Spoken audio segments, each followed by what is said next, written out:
استارولي چې دی هغه خپل تقریر چې دی خپل یو شخصیت دی شخصیت دی او بل خطابت چې دی لاجواب دی او لاجواب دی طریقې صاف حلقیم دی چې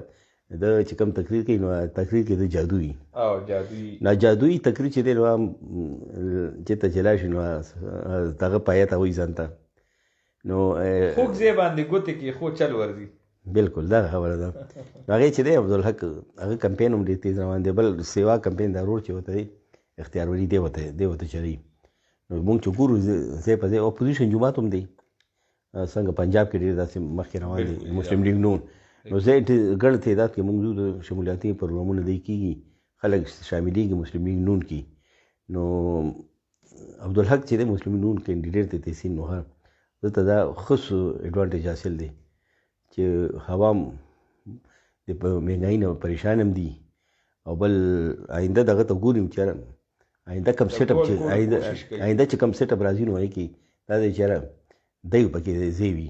مسلم لیګ نون مستقبل به دی وي نو هغې دپاره چې کوم دی په اجتماعي پروګرامونه کوي انتخابي پروګرام نو هلته ګڼ تعداد کې خلک مسلم لیګ نون سره شمولیت اعلان کوي نو دا سرپرایز ورکولی شي دې حلقې باندې ولې چې پي کې 63 کې سرپرایز ورکړو بالکل یې ورکړو او بیا مریم نواز ویلو چې موږ په کور کې داخل شو پی ټی آی او په کور کې ماته شکست ورکو نو سرپرایز اوس هم کولی شي اوس هم دی او بل هغوی دی پلان جوړ کړی مسلم لیګ نون چېرې مریم نواز چې څنګه اخري 2 ورځې پاتې وي اخري کمپین چې دی جلسې و دی الیکشن کمیشن قواعد مطابق ختمېدو نو مریم نواز انټري مریم نواز اخري جلسه چې وه چې اوس هغې د نقشه چې وه د نوخار ډسټرکټ سیاست آی بالکل بدله کړه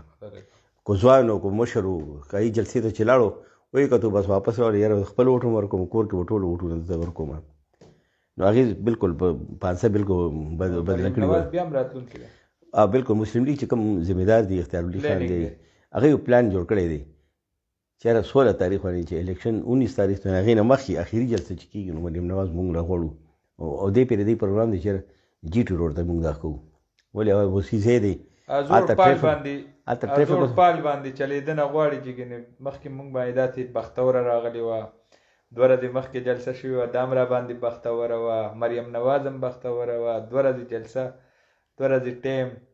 نو دا ټول شیدونه شمیري هماغه ریل دی بیا چلی ریل کوي هغې بیا سانې چېرې هماغه مونږ ته کامیابي حاصل شوې خو دې پرې دې پلان دا دی چې